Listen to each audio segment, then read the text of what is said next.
കർത്താവിൽ പ്രിയ ദൈവമക്കളെ, ഇന്നത്തെ ശാബ സ്കൂൾ പഠനത്തിലേക്ക് നിങ്ങളേവരെയും സ്വാഗതം ചെയ്യുന്നു. നാം ഈ ക്വാർട്ടറിൽ ഉടനീളം പഠിച്ചുകൊണ്ടിരിക്കുന്നത് സ്വർഗത്തെയും ഭൂമിയെയും ഏകീകരിക്കൽ, ഫിലിപ്പിയർ, കൊലോസ്യ എന്നീ ലേഖനങ്ങളിൽ ക്രിസ്തു എന്നുള്ളതായ പാഠത്തെ ആധാരമാക്കിയാണ്. നമുക്ക് ഇന്ന് പഠിക്കാനുള്ളത് അതിൻ്റെ 10ാമത്തെ പാഠമാണ്. ക്രിസ്തുവിൽ പൂർണ്ണത എന്നുള്ളതായ ഈ പാഠം ചർച്ച ചെയ്യുന്നതിന് 2 പാസ്റ്റർമാർ നമുക്ക് സ്റ്റുഡിയോയിലുണ്ട്. നമുക്ക് അവരെ പരിചയപ്പെടാം. ഒപ്പം നിങ്ങളേവരെയും കർത്താവ് യേശു ക്രിസ്തുവിൻ്റെ നാമത്തിൽ ഇന്നത്തെ ചർച്ചയിലേക്ക് സ്വാഗതം ചെയ്യുകയാണ്. പാസ്റ്റർ മഹേഷ്, ഇന്ന് ഈ ചർച്ചയിലേക്ക് കടന്നു വന്നതിൽ അതിയായ സന്തോഷമുണ്ട്. പാസ്റ്ററെ ദൈവനാമത്തിൽ സ്വാഗതം ചെയ്യുന്നു. Thank you sir. Pastor Santhosh, ദൈവനാമത്തിൽ ഈ ചർച്ചയിലേക്ക് സ്വാഗതം.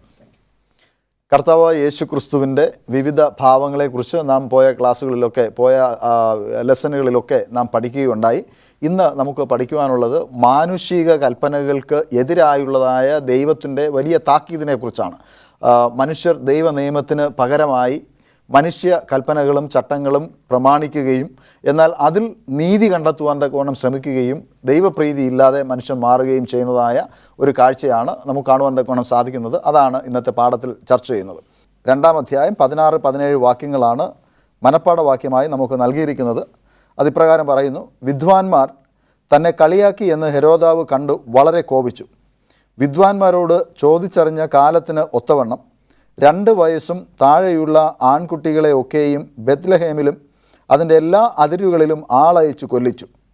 റാമയിൽ ഒരു ശബ്ദം കേട്ടു, കരച്ചിലും വലിയ നിലവിളിയും തന്നെ. റാഹേൽ മക്കളെ ചൊല്ലിക്കരഞ്ഞു. അവർ ഇല്ലായ്കയാൽ ആശ്വാസം കൈക്കൊള്ളുവാൻ മനസ്സില്ലാതെയിരുന്നു എന്ന് യിരെമ്യാ പ്രവാചകൻ മുഖാന്തരം അരുളി ചെയ്തത് അന്ന് നിവർത്തിയായി. പാസ്റ്റർ മഹേഷ്, കർത്താവായ യേശു ക്രിസ്തുവിനെ കുറിച്ചാണ് അപ്പോസ്തലനായ പൗലോസ് ഈ 2 പാഠങ്ങളിലും അഥവാ 2 ലേഖനങ്ങളിലും രേഖപ്പെടുത്തിയിരിക്കുന്നത്. ഫിലിപ്പിയർക്ക് എഴുതിയ ലേഖനത്തിലും കൊലോസ്യർക്ക് എഴുതിയ ലേഖനത്തിലും. പ്രത്യേകിച്ച് കൊലോസ്യ ലേഖനത്തിൽ അപ്പോസ്തലൻ കർത്താവായ യേശു ക്രിസ്തു ആരാണ് എന്ന് പറയുവാൻ തക്കവണ്ണം ഒരുപക്ഷെ ഒരു യോഹന്നാൻ്റെ ലേഖനത്തിൻ്റെ ഒരു എക്സ്റ്റൻഷനായിട്ട് നമുക്ക് ഈ കൊലോസ്യ ലേഖനത്തെ കാണുവാൻ തക്കവണ്ണം സാധിക്കും. ഈ ലേഖനം എഴുതിയതിലൂടെ അപ്പോസ്തലനായ പൗലൂസിൻ്റെ ഉദ്ദേശം എന്തായിരുന്നു? ഇവിടെ പൗലോസ് അപ്പോസ്തലൻ്റെ ഒരു ജീവിതം നമ്മൾ നോക്കുമ്പോൾ പൗലോസ് അപ്പോസ്തലൻ സഭയെ ഏറ്റവും അധികം സ്നേഹിച്ചിരുന്നു എന്ന് നമുക്ക് മനസ്സിലാക്കുവാൻ സാധിക്കാം.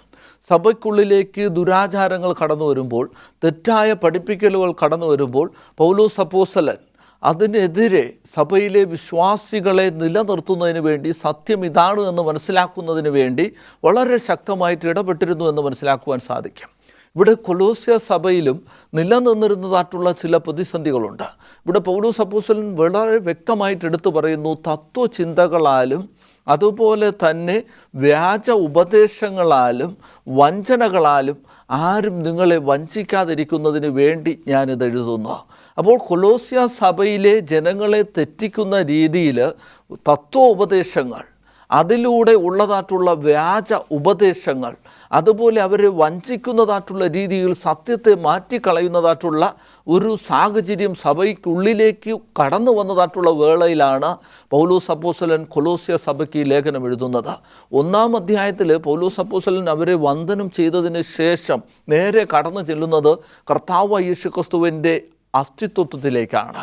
കർത്താവ് യേശു ക്രിസ്തു ആരാണ് എന്നതിന് വിരുദ്ധമായുള്ള തത്വചിന്തകൾ അവർക്കുള്ളിൽ നിലനിൽക്കുന്ന വേളയിൽ പൗലോസ് അപ്പോസ്തലൻ അത് വെറും നിങ്ങളുടെ തത്വചിന്തകൾ മാത്രമാണ്, അത് നിങ്ങളുടെ ഫിലോസഫിക്കലായിട്ടുള്ള ചിന്തകൾ മാത്രമാണ് എന്ന് മനസ്സിലാക്കിക്കൊണ്ട് സത്യം അതല്ല, കർത്താവ് യേശു ക്രിസ്തു ദൈവത്തിൻ്റെ പുത്രൻ, ആ കർത്താവ് യേശു ക്രിസ്തു ദൈവമാണ് എന്ന് കാണിച്ചു കൊടുക്കുന്നതിന് വേണ്ടിയാണ് 1-ാം ലേഖനം എഴുതുന്നത്. ഇനി 2-ാം ലേഖനത്തിലേക്ക് കടന്നു വരുമ്പോൾ അവരുടെ വ്യാജ ഉപദേശങ്ങൾ, പരിച്ഛേദന, അതുപോലെ തന്നെ ഈ കഴിഞ്ഞു പോയത് എന്താണ്, അല്ലെങ്കിൽ ക്രൂശിൽ അവസാനിച്ചത് എന്താണ് എന്ന് തുടങ്ങിയതായിട്ടുള്ള കാര്യങ്ങളെക്കുറിച്ച് മനസ്സിലാക്കി കൊടുക്കുന്നതിന് വേണ്ടിയൊക്കെയുമാണ് പൗലോസ് അപ്പോസ്തലൻ ഈ ലേഖനം എഴുതുന്നത് എന്ന് കാണുവാൻ സാധിക്കാം.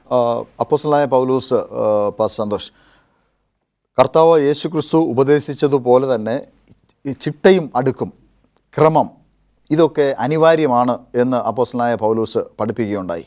ദൈവത്തിൻ്റെ പദ്ധതി വിഭാവനം ചെയ്തപ്പോൾ തന്നെ അതിന് ഒരു പദ്ധതി ഉണ്ടായിരുന്നു. ആ പദ്ധതി വളരെ ക്രമമായി അനുകരിച്ചിട്ടാണ് ദൈവ വേല ഈ കാലം വരെയും നടന്നുകൊണ്ടിരിക്കുന്നത്. അപ്പോൾ ദൈവ ആരാധനയിൽ ഉണ്ടായിരിക്കേണ്ടതായ അച്ചടക്കവും ക്രമവും ചിട്ടയും അതിനെക്കുറിച്ച് അപ്പോസ്തലനായ പൗലോസ് എന്താണ് പറയുന്നത്? അപ്പോസ്തലനായ പൗലോസ് ഇത് പറയുന്നത് നമ്മൾ ആരാധിക്കുന്ന ദൈവം എന്ന് പറയുന്നത് ക്രമമുള്ള ദൈവമാണ്. എല്ലാത്തിനും ഒരു അടുക്കും ചിട്ടയുമുള്ള ദൈവമാണ്.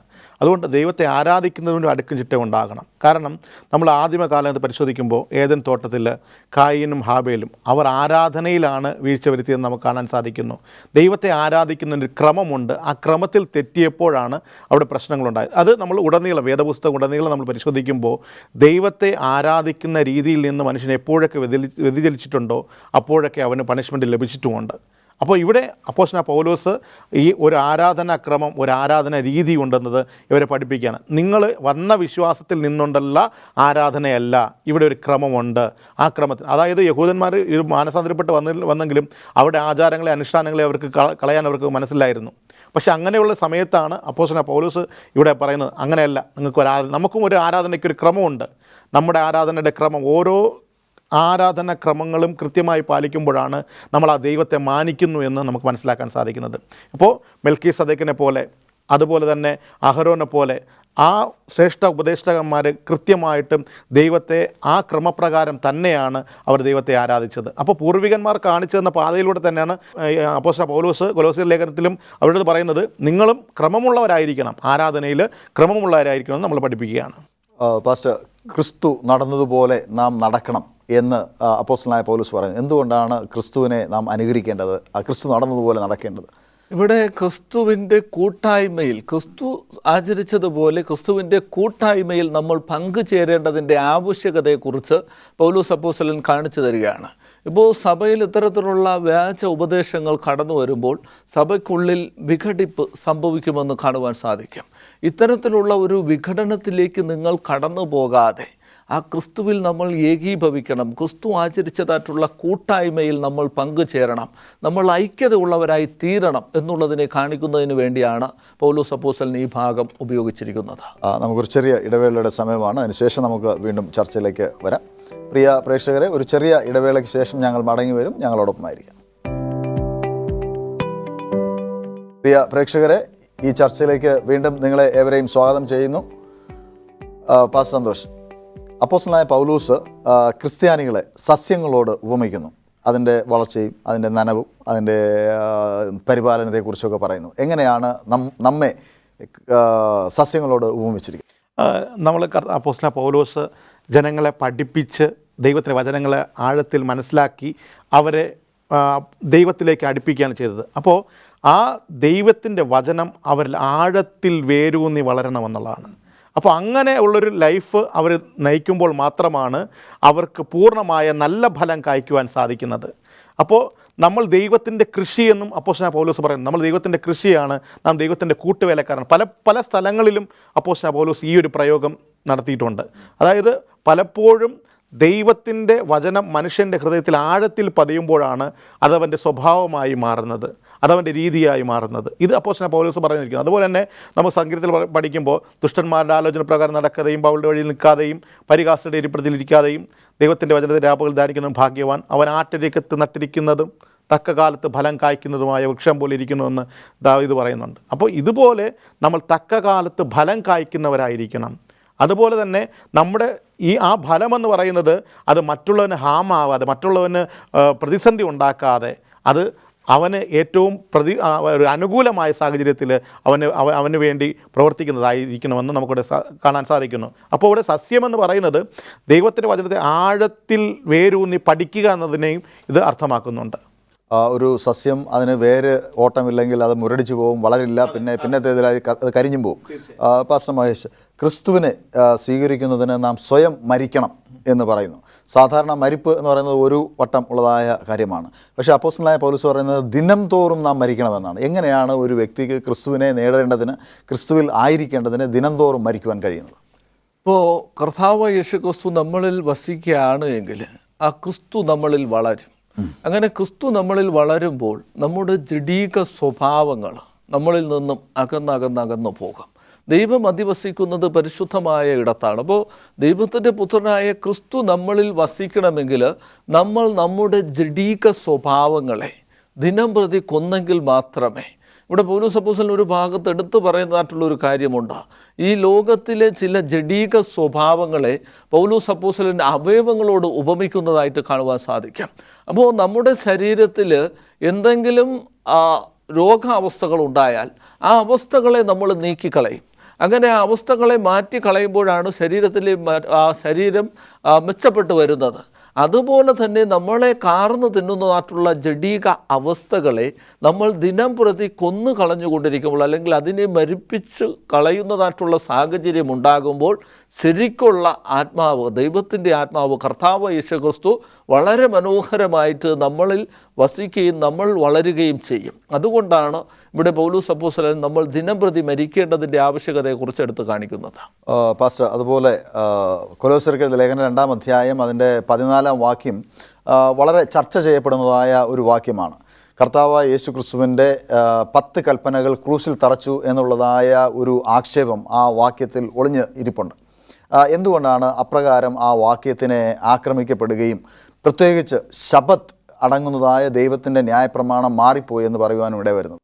പലപ്പോഴും ഇത് തന്നെയാണ് ഏറ്റവും കൂടുതൽ ആൾക്കാരെടുത്ത് പ്രയോഗിക്കുന്നൊരു വചനവും ഇത് തന്നെയാണ്, ഇത് ക്രൂശിൽ തറച്ചുപോയി എന്നുള്ളത്. എന്നാൽ ഇത് മനസ്സിലാക്കുന്നില്ല, കർമാചാരപ്രകാരമുള്ള നിയമങ്ങൾ ഉണ്ടായിരുന്നു എന്നും അത് ക്രൂശിൽ തറയ്ക്കപ്പെട്ടു എന്നതാണ് അപ്പോസ്തലൻ പൗലോസ് ഉദ്ദേശിച്ചത് എന്ന് അവരാരും അത് ഗ്രഹിക്കുന്നില്ല. കാരണം അപ്പോസ്തലൻ പൗലോസ് ഇവിടെ ഓരോ സമയത്തും പറയുന്നത് ഇവർ അവിടുത്തെ ആചാരങ്ങളെയും അനുഷ്ഠാനങ്ങളെയും അതുപോലെ തന്നെ അവരുടെ നിയമങ്ങളെയുമാണ് മുറുകെ പിടിച്ചിരുന്നത്. ഏത് നിയമങ്ങളെന്ന് ചോദിച്ചാൽ മോശ എഴുതിയ പ്രകാരമുള്ള നിയമങ്ങളെ ഇവർ എടുത്ത് മുന്നിൽ വെച്ചുകൊണ്ട് മറ്റുള്ളവരെ വിധിക്കാൻ തുടങ്ങിയപ്പോഴാണ് അപ്പോസ്തലൻ പൗലോസ് ഇങ്ങനെ ഒരു കാര്യം പറഞ്ഞത്. ഇതിനെ ക്രൂശിൽ തറയ്ക്കപ്പെട്ടു എന്നത്, യാഗങ്ങൾ അവർക്ക് പ്രാധാന്യം കൊടുത്തുകൊണ്ടുള്ള ഒരു ജീവിതം, കർത്താവായ യേശുക്രിസ്തു ക്രൂശിൽ മരിക്കപ്പെട്ടതോടുകൂടി യാഗങ്ങൾ നീക്കപ്പെട്ടു എന്നും അപ്പോസ്തലൻ പൗലോസ് അവിടെ പറയുന്നുണ്ട്. അപ്പോൾ ഇങ്ങനെ നോക്കുമ്പോൾ കർമാചാരപ്രകാരമുള്ള നിയമങ്ങളാണ് മാറ്റപ്പെട്ടതെന്നും അതുപോലെ തന്നെ കൊടുത്ത ന്യായപ്രമാണം, ദൈവത്തിൻ്റെ സ്വന്തം വിരലുകളാൽ എഴുതി കൊടുത്ത ന്യായപ്രമാണം, ആ 10 കൽപ്പന അത് സ്ഥിരമായി നിൽക്കുന്നതായിരിക്കും, അതിനെ വെച്ചാണ് ന്യായം വിധിക്കുന്നത് എന്നാണ് വേദപുസ്തകത്തിലൂടെ നമുക്ക് മനസ്സിലാക്കാൻ സാധിക്കുന്നത്. പാസ്റ്റർ മഹേഷ്, അതുപോലെ തന്നെ ഈ ഭാഗത്തോട് ചേർന്ന് പറയുന്നത് നിഴൽ ആയിരുന്നത് പൊരുൾ വന്നപ്പോൾ നിഴൽ മാറിപ്പോയി എന്ന് പറയുന്നു. അപ്പോൾ പൊരുൾ എന്താണെന്ന് നമുക്കറിയാം. കർത്താവ് യേശു ക്രിസ്തുവിനെ കുറിച്ചാണ് പൊരുൾ എന്ന് പറയുന്നത്. നിഴലായിരുന്നത് അതിന് മുൻപുണ്ടായിരുന്നതായ മറ്റെന്തോ ആണ് എന്ന് വേദപുസ്തകം പറയുന്നു. അത് പാസ്റ്റർ എന്താണെന്ന് വിവരിക്കാൻ പോവുകയാണ്. എന്തിനെക്കുറിച്ചാണ് ഇവിടെ നിഴലും പൊരുളും എന്ന് പറയുന്നത്? ഇപ്പോൾ കർത്താവ് യേശു ക്രിസ്തു ആണ് പൊരുൾ എന്ന് കാണുവാൻ സാധിക്കും. നിഴൽ എന്ന് പറയുന്നത് നമുക്കെല്ലാവർക്കും അറിയാം, നമുക്കെല്ലാവരിലും നിഴലുണ്ട്. നമ്മളുള്ളതുപോലെ തന്നെ ഈ നിഴൽ പ്രതിഫലിക്കുന്നതായിട്ടുള്ളൊരു സംഭവമാണ്, അത് യാഥാർത്ഥ്യമല്ല. അതുപോലെ തന്നെ കർത്താവായ യേശു ക്രിസ്തു ലോകസ്ഥാപനത്തിന് മുമ്പേ അറുക്കപ്പെട്ട ദൈവത്തിൻ്റെ കുഞ്ഞാടായിരിക്കുന്ന ക്രിസ്തുവിൻ്റെ വാക്തത്വ നിവർത്തീകരണം കാലസമ്പൂർണതയിൽ അത് നിറവേറും. എന്നാൽ അതുവരെയും നിലനിൽക്കുന്നതായിട്ടുള്ള മറ്റ് ചില ആചാരങ്ങളെയാണ് ഇവിടെ നിഴലായിട്ട് കണക്കാക്കിയിരിക്കുന്നത്. ഒരു എക്സാമ്പിൾ, കർത്താവ് യേശു ക്രിസ്തു ക്രൂശിൽ മരിച്ചപ്പോൾ യെരുശലേം ദേവാലയത്തിൻ്റെ തിരശ്ശീല മുകൾ തൊട്ട് അടിയോളം 2ആയി ചീന്തിപ്പോയി എന്ന് തിരുവചനം രേഖപ്പെടുത്തുന്നു. അങ്ങനെ ക്രിസ്തുവിൻ്റെ ക്രൂശ് മരണത്തിൽ ഈ തിരശ്ശീല മുകൾ തൊട്ട് അടിയോളം ചീന്തിപ്പോയത് യാഗാദി കർമ്മങ്ങളെ അവസാനിപ്പിച്ചു എന്നതിന് പ്രതീകമാണ്. എന്നാൽ ഇത് കൃത്യമായിട്ട് സംഭവിക്കുന്നത് AD 70-ലാണ്. യെരുശലേം ദേവാലയത്തിൻ്റെ നാശത്തിലൂടെയാണ് അത് സംഭവിക്കുന്നത് എന്ന് കാണുവാൻ സാധിക്കും. അപ്പോൾ ക്രിസ്തുവാകുന്ന പൊരുൾ വന്നപ്പോൾ കർമാചാര നിയമങ്ങളായിരിക്കുന്ന യാഗാദി കർമ്മങ്ങൾ അവിടെ അവസാനിക്കുന്നതായിട്ട് കാണുവാൻ സാധിക്കാം. അതുപോലെ തന്നെ കർത്താവ് യേശുക്രിസ്തുവിൻ്റെ ക്രൂശ് മരണത്തോടു കൂടെ കർമാചാരപരമായ നിയമങ്ങളെല്ലാം അവസാനിച്ചു എന്നും പിന്നെ അവയിൽ നമ്മൾ നോക്കണ്ട എന്നും കാണുവാൻ സാധിക്കും. എന്നാൽ ക്രിസ്തുവിൻ്റെ ക്രൂശ് മരണത്തിന് ശേഷവും യഹൂദന്മാർ, കർത്താവ് യേശുക്രിസ്തുവിനെ സ്വീകരിച്ചതായിട്ടുള്ള യഹൂദന്മാർ പലവിധമായിട്ടുള്ള ആചാരങ്ങൾ അനുഷ്ഠിച്ചു പോവുകയും അത് വിജാതീയരായിരിക്കുന്ന ജനങ്ങളെ അടിച്ചേൽപ്പിക്കാൻ ശ്രമിക്കുകയും ചെയ്തു. അപ്രകാരത്തിലുള്ള കാര്യാദികൾ നിലനിന്നതുകൊണ്ടാണ് പൗലോസ് അപ്പോസ്തലൻ ഇത്തരത്തിലുള്ള ലേഖനങ്ങൾ സഭയ്ക്ക് എഴുതുവാൻ തന്നെ കാരണമായി തീരുന്നത്. ഇവിടെ കൊലോസ്യർക്കെഴുതിയ ലേഖനം ഞാൻ വായിക്കാൻ ആഗ്രഹിക്കുന്നു. കൊലോസ്യർക്കെഴുതിയ ലേഖനം 2-ാം അധ്യായം അതിൻ്റെ 14-ാം വാക്യം പറയുന്നത്, അതിക്രമങ്ങളൊക്കെയും നമ്മോട് ക്ഷമിച്ച ചട്ടങ്ങളാൽ നമുക്ക് വിരോധവും പ്രതികൂലവുമായിരുന്ന കൈയെഴുത്തു മായ്ച്ച് ക്രൂശിൽ തറച്ച് നടുവിൽ നിന്ന് നീക്കിക്കളഞ്ഞു. വാഴ്ചകളെയും അധികാരങ്ങളെയും ആയുധവർഗം വെപ്പിച്ച് ക്രൂശിൽ അവരുടെ മേൽ ജയോത്സവം കൊണ്ടാടി അവരെ പരസ്യമായി കാഴ്ചയാക്കി. അതുകൊണ്ട് ഭക്ഷണപാനങ്ങൾ സംബന്ധിച്ചോ പെരുന്നാൾ, വാവ്, ശബത്ത് എന്നീ കാര്യങ്ങളാലോ ആരും നിങ്ങളെ വിധിക്കരുത്. ഇവ വരുവാനിരുന്നവയുടെ നിഴലത്രേ, ദേഹമെന്നതോ ക്രിസ്തുവിന് ഉള്ളത്. ഇത് നമുക്ക് വേദപുസ്തകത്തിൽ നിന്ന് വായിച്ചാൽ തന്നെ മനസ്സിലാകും. കർമാചാരപരമായ ന്യായപ്രമാണത്തെക്കുറിച്ചാണ് ഇവിടെ പറയുന്നത് എന്നും ഈ പറയുന്നതായ വാവ്, ശബത്ത്, പെരുന്നാൾ ഇതൊന്നും ദൈവത്തിൻ്റെ 10 കൽപ്പനയായ ന്യായപ്രമാണത്തിൽ ഉണ്ടായിരുന്നതല്ല എന്ന് നമുക്ക് മനസ്സിലാക്കുവാൻ തക്കവണ്ണം സാധിക്കും. ആയതുകൊണ്ട് ദൈവത്തിൻ്റെ ന്യായപ്രമാണം നിലനിൽക്കുന്നു, എന്നാൽ കർമാചാരപരമായ ന്യായപ്രമാണം നീങ്ങിപ്പോയി എന്നാണ് ഇവിടെ വേദപുസ്തകത്തിൽ പറയുന്നത്. ഒരു ചെറിയ ഇടവേളയ്ക്ക് ശേഷം നാം മടങ്ങി വരും. പ്രിയ പ്രേക്ഷകരെ, ഒരു ചെറിയ ഇടവേളയ്ക്ക് ശേഷം ഞങ്ങൾ മടങ്ങി വരും. ഞങ്ങളോടൊപ്പമായിരിക്കും. കർത്താവിൽ പ്രിയ ദൈവമക്കളെ, ഈ ചർച്ചയിലേക്ക് വീണ്ടും നിങ്ങളെ സ്വാഗതം ചെയ്യുന്നു. പാസ്റ്റർ, നാം തൊട്ട് മുൻപ് പറഞ്ഞു നിർത്തിയത് നിഴലായതും പൊരുളായതിനെയും കുറിച്ചാണ്. കർത്താവ് യേശു ക്രിസ്തു പൊരുളായിരുന്നു, നിഴലായിരുന്നത് കർത്താവ് യേശു ക്രിസ്തുവിൻ്റെ വരവിനെ കാണിച്ചിരുന്നതായ കർമാചാരപരമായ ന്യായപ്രമാണങ്ങളായിരുന്നു എന്ന് നമുക്ക് മനസ്സിലാക്കുവാൻ തക്കവണ്ണം സാധിക്കും. എന്നാൽ കർത്താവായ യേശു ക്രിസ്തു തന്നെ പറഞ്ഞതുപോലെ അപ്പോസ്തലനായ പൗലോസും ഇവിടെ ആവർത്തിച്ച് പറയുന്നത്, മനുഷ്യരുടെ കൽപ്പന കൊണ്ട് ദൈവത്തിൻ്റെ ന്യായപ്രമാണത്തെ നിങ്ങൾ എന്ത് ചെയ്യുന്നു? അസാധുവാക്കി കളയുന്നു എന്നാണ്. ദൈവത്തിൻ്റെ ന്യായപ്രമാണങ്ങൾ ദൈവം മോശയ്ക്ക് കൊടുത്തതും പിന്നീട് ഇസ്രായേൽ മക്കൾ അത് പാലിച്ചതും ഇന്ന് തലമുറയായി പാലിക്കുവാൻ ദൈവം നമ്മോട് ആവശ്യപ്പെട്ടിരിക്കുന്നതുമായ ദൈവത്തിൻ്റെ 10 കൽപ്പനയായ വിശുദ്ധ ന്യായപ്രമാണത്തെ മനുഷ്യരുടെ കൽപ്പന കൊണ്ട് അതിനെ ഇല്ലായ്മ ചെയ്യുന്നു എന്ന് പറയുന്നു. എന്താണ് അപ്പോസ്തലനായ പൗലോസ് ഇതുകൊണ്ട് ഉദ്ദേശിച്ചത്? ഇവിടെ 2 കാര്യങ്ങളാണ്. ഒന്ന്, യഹൂദ നിയമപ്രകാരമുള്ള കർമാചാര നിയമങ്ങൾ. 2 എന്ന് പറയുന്നത് ആത്മീയ പക്വതയെ തടസ്സപ്പെടുത്തുന്ന നിയമങ്ങൾ. ഇത് 2 എന്ന് പറഞ്ഞു കഴിഞ്ഞാൽ, ഒന്ന് അവിടുത്തെ നാടുമായിട്ട് ബന്ധപ്പെട്ട കുറേ നിയമങ്ങളും ആചാരങ്ങളും, അതുപോലെ തന്നെ യഹൂദന്മാർ കൊണ്ടുവന്ന കുറേ നിയമങ്ങൾ. അപ്പോൾ ഇങ്ങനെ ഇത് ഒക്കെയും കൊണ്ടുവന്നിട്ട് ആൾക്കാർക്ക് ഏത് അനുസരിക്കണമെന്നുള്ള വലിയൊരു കൺഫ്യൂഷനിലേക്ക് അവർ പോയിട്ടുണ്ട്. അവിടെയാണ് അപ്പോസ്തലൻ പൗലോസ് പറയുന്നത്, ഇതൊന്നുമല്ല, ഇതൊക്കെയും മാറിപ്പോയി, ഇതൊക്കെയും നീങ്ങിപ്പോയി. ഇത് നമ്മൾ നോക്കേണ്ടത് ദൈവം നൽകിയ കൽപ്പനകളെ മുറുകെ പിടിച്ചുകൊണ്ട് നമ്മൾ മുന്നോട്ട് പോകണം എന്നതാണ് അപ്പോസ്തലൻ പൗലോസ് ഇവിടെ നമ്മളെ പഠിപ്പിക്കുന്നത്. അപ്പോൾ ഓരോ നിയമം, ഈ 2 തരത്തിലുള്ള കാര്യങ്ങളും അപ്പോസ്തലൻ പൗലോസ് നമ്മളെ പഠിപ്പിക്കുന്നതിന് കാരണം എന്ന് പറഞ്ഞു കഴിഞ്ഞാൽ, നിങ്ങൾ ഇത് മനസ്സിലാക്കി ദൈവത്തിൻ്റെ കൽപ്പനകൾക്ക് പ്രാധാന്യം കൊടുത്തുകൊണ്ട് മുന്നോട്ട് പോകണമെന്നാണ് നമുക്ക് പറഞ്ഞ് മനസ്സിലാക്കി തരുന്നത്. പാസ്റ്റർ മഹേഷ്, അതുപോലെ തന്നെ ഞാൻ സന്തോഷ് പാസ്റ്ററോട് ചോദിച്ചതുപോലെ ദൈവത്തിൻ്റെ കൽപ്പനയെ മനുഷ്യ കൽപ്പന കൊണ്ട് അതിനെ അസാധുവാക്കി കളയുന്നു എന്ന് പറയുന്നു. ഈ ദൈവത്തിൻ്റെ കൽപ്പനയെയും മനുഷ്യൻ്റെ കൽപ്പനയും നമുക്ക് എങ്ങനെയാണ് വേർതിരിച്ച് കാണാൻ കഴിയുന്നത്? ദൈവത്തിൻ്റെ കൽപ്പന എന്ന് പറയുന്നത് നമുക്കെല്ലാവർക്കും അറിയാം. സ്വർഗത്തിലെ ദൈവത്തിൻ്റെ വിരലുകൾ കൊണ്ട് കൽപ്പലകയിൽ എഴുതി സീനായ് മലയിൽ വെച്ച് മോശയുടെ കരങ്ങളിൽ നൽകുന്ന സമയത്ത് പർവ്വതത്തിൻ്റെ അടിവാരത്ത് നിൽക്കുന്ന ജനങ്ങൾ മുഴുവൻ കേൾക്കെ ആ ദൈവം ആ നിയമങ്ങളെ വിളിച്ചു പറഞ്ഞു. അതിൽ 10 എണ്ണമാണ് ഉള്ളത്. ദൈവത്തിൻ്റെ വചനം പറയുന്നു, ഞാനല്ലാതെ അന്യദൈവങ്ങൾ നിനക്കുണ്ടാകരുത്, ഒരു വിഗ്രഹത്തെയും നീ നമസ്കരിക്കരുത്, നിൻ്റെ ദൈവമായ യഹോവയുടെ നാമം നീ വൃഥാ എടുക്കരുത്, ശബത്നാളിനെ ശുദ്ധീകരിപ്പാൻ ഓർക്ക, നിനക്ക് ദീർഘായുസ് ഉണ്ടാകേണ്ടതിന് നിൻ്റെ അപ്പനെ അമ്മയും ബഹുമാനിക്കുക, കുല ചെയ്യരുത്, വ്യഭിചാരം ചെയ്യരുത്, മോഷ്ടിക്കരുത്, കള്ളസാക്ഷ്യം പറയരുത്, യാതൊന്നിനെയും മോഹിക്കരുത്. ഈ 10 കൽപ്പനകളാണ് ദൈവത്തിൻ്റെ വിരലുകൾ കൊണ്ട് എഴുതി മോശയുടെ കരങ്ങളിൽ നൽകിയിരിക്കുന്നത്. ഈ 10 കൽപ്പനകളെ ദൈവം മോശയോട് പറഞ്ഞു, വിശുദ്ധ മന്ദിരത്തിൻ്റെ അതിപരിശുദ്ധ സ്ഥലത്ത് നിയമപ്പെട്ടകത്തിനകത്ത് വയ്ക്കണം, അതിനു മുകളിലാണ് ദൈവം വസിക്കുവാൻ പോകുന്നത് എന്ന്. കാരണം ദൈവത്തിൻ്റെ സിംഹാസനത്തിൻ്റെ അടിസ്ഥാനമാണ് ഈ കൽപ്പനകളെന്ന് കാണുവാൻ സാധിക്കും. അത് എന്നേക്കും നിലനിൽക്കുന്നതായതുകൊണ്ടാണ് ദൈവം തന്നെ വിരലുകൾ കൊണ്ട് എഴുതിയതും കൽപ്പലകയിൽ എഴുതിയതും. അതെന്നും നിലനിൽക്കും എന്നുള്ളതിന് യാതൊരു സംശയവുമില്ല.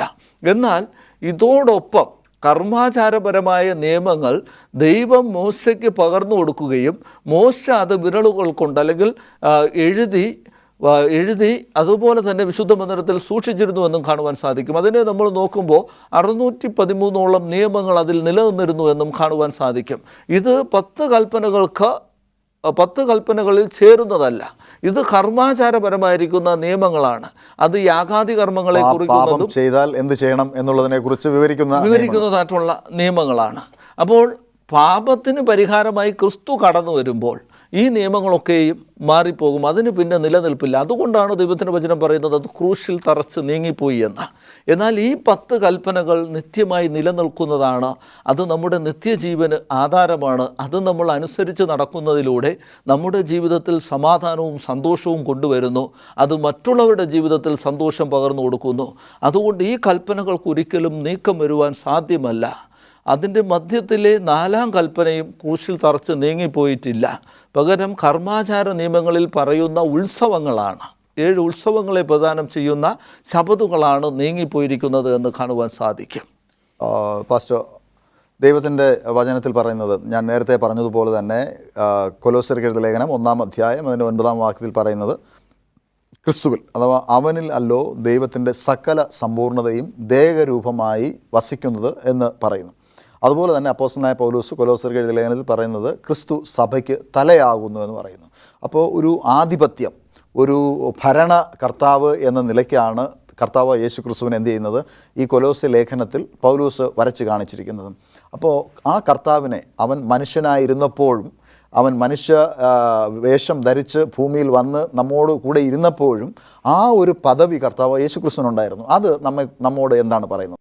ഈ ഒരേ സമയം 2 മനുഷ്യനായിരുന്നു അതുപോലെ ദൈവമായിരുന്നു എന്ന് നമുക്ക് കാണാൻ സാധിക്കും. ഇതുപോലെ തന്നെ അവൻ ജഡരൂപമെടുത്ത് അവൻ സകലർക്കും ഇടയിൽ വന്നു എന്നതും നമുക്ക് കാണാൻ പറ്റും. ഇത് അതുപോലെ തന്നെ ദൈവം സൃഷ്ടികർത്താവായിരുന്നു എന്നും നമുക്ക് കാണാൻ സാധിക്കുന്നു. അപ്പോൾ ഇവിടെ ഈ 2 കാര്യങ്ങൾ നമ്മളെ കാണിക്കുന്നതെന്ന് വെച്ച് കഴിഞ്ഞാൽ കർത്താവിൻ്റെ വചനപ്രകാരം അല്ലെങ്കിൽ കർത്താവ് നമ്മളെ എത്രമാത്രം സ്നേഹിച്ചിരുന്നു എന്നും ആ സ്നേഹത്തിൻ്റെ വെളിച്ചത്തിൽ എത്രമാത്രം നമ്മളായിരുന്നു എന്നും നമ്മളെ കാണിച്ചു തരികയാണ്. ഇനി ഒരു സമയത്ത് മനുഷ്യൻ ദൈവമായിരുന്നു, ഒരു സമയത്ത് മനുഷ്യനായിരുന്നു എന്ന് പറയുമ്പോൾ അവിടെ ആ ദൈവികത്വം വെടിഞ്ഞ് മനുഷ്യത്വം എടുത്തത് ആർക്ക് വേണ്ടിയെന്ന് ചോദിച്ചു കഴിഞ്ഞാൽ അത് മനുഷ്യൻ്റെ പാപങ്ങൾക്ക് വേണ്ടിയാണ്, മനുഷ്യൻ്റെ പാപത്തിന് പരിഹാരമായാണ്. ഈ പരിഹാരത്തിന് വേണ്ടി ദൈവം തന്നിരിക്കുന്ന ഒരു നിയമം കൂടെയാണ് നമ്മുടെ ന്യായപ്രമാണം എന്ന് പറയുന്നത്. അപ്പോൾ ഈ ന്യായപ്രമാണം ദൈവം നൽകിയത് ആ ദൈവികത്തിൽ നിന്നും മനുഷ്യന് രക്ഷയുടെ അനുഭവത്തിലേക്ക് വരുവാൻ വേണ്ടിയാണ്. അതായത് പാപം ചെയ്ത് ദൈവ തേജസ് നഷ്ടപ്പെട്ട മനുഷ്യനെ വീണ്ടെടുക്കുവാൻ വേണ്ടി ദൈവം നൽകിയ ഒരു പ്രമാണം കൂടെയാണ് ഈ ന്യായപ്രമാണം എന്ന് പറയുന്നത്. അപ്പോൾ അതുപോലെ ഈ ദൈവം മനുഷ്യനായി വന്നതെന്ന് വെച്ചാൽ ഇത് ആർക്കും അനുസരിക്കാൻ പറ്റാത്തതല്ല, ഇത് എല്ലാവർക്കും അനുസരിക്കാൻ പറ്റുന്നതാണ് എന്ന് ദൈവം നമുക്ക് കാണിച്ചു തരികയാണ്. കാരണം അവൻ സകലത്തിലും നമ്മോട് സമനായിരുന്നു, പാപത്തിലൊഴികെ എന്ന് നമ്മളെ പഠിപ്പിക്കുന്നുണ്ട്. ദൈവത്തിൻ്റെ വചനം അനുസരിക്കുന്നവർക്ക് പ്രതിഫലം ഉണ്ട് എന്ന് ദൈവത്തിൻ്റെ വചനം പറയുന്നു. അത്തരത്തിൽ ദൈവത്തിൻ്റെ വചനം പ്രമാണിച്ച് പ്രതിഫലം ലഭിക്കാൻ ദൈവം സഹായിക്കട്ടെ എന്ന് പ്രാർത്ഥിക്കുന്നു. സന്തോഷമായിട്ട് നമുക്ക് പ്രാർത്ഥിക്കും. അടിയങ്ങളെ വാത്സല്യമായി സ്നേഹിക്കും സ്വർഗീയ വാഴ്ത്തപ്പെട്ട നല്ല ദൈവമേ, അനുഗ്രഹിക്കുമാറാകണമേ. കർത്താവെ, കേട്ട വചനത്തിനായിട്ട് നന്ദിയോടെ സ്തുതിക്കുന്നു, സ്തോത്രം ചെയ്യുന്നു. ഞങ്ങൾ പഠിച്ച വചനത്തിനനുസരിച്ച് ജീവിപ്പാൻ ഞങ്ങളെവിടെ ഇടയാക്കുമാറാകണം. ദൈവമേ, എല്ലാവിധമായ നന്മകളാലും അടിയങ്ങളെവിടെ വഴി നടത്തണം. സകലതും യേശുവിൻ നാമം ചോദിക്കുന്നു, കൃപ തോന്നി പ്രാർത്ഥനകൾക്കും പരമപിതാവേ, ആമേൻ. ഈ ചർച്ചയിൽ പങ്കെടുത്ത നിങ്ങളുടെ 2 പേരെയും ദൈവനാമത്തിൽ നന്ദി പറയുന്നു. കർത്താവിൽ പ്രിയ ദൈവമക്കളെ, കർത്താവ് യേശു ക്രിസ്തുവിൽ നമുക്ക് ദൈവത്തെ കണ്ടെത്തുവാൻ കഴിയും. അവനോട് അടുത്ത് ഇരിക്കുന്നവർക്ക് അവൻ്റെ സ്വഭാവം നമ്മുടെ ഭാഗമായി മാറുവാനും കഴിയും. അവൻ്റെ ഭാവം ഉള്ളവർക്ക് ദൈവരാജ്യത്തിൽ കടക്കുവാനും കഴിയും. അങ്ങനെ ക്രിസ്തുവിൻ്റെ ഭാവമുള്ളവരായി, ക്രിസ്തുവിനെ സ്വീകരിച്ചവരായി ദൈവരാജ്യത്തിൽ കടക്കുവാൻ സർവശക്തനായ ദൈവം നമ്മേവരെയും സഹായിക്കുമാറാകട്ടെ എന്ന് പ്രാർത്ഥിക്കുന്നു. God bless you.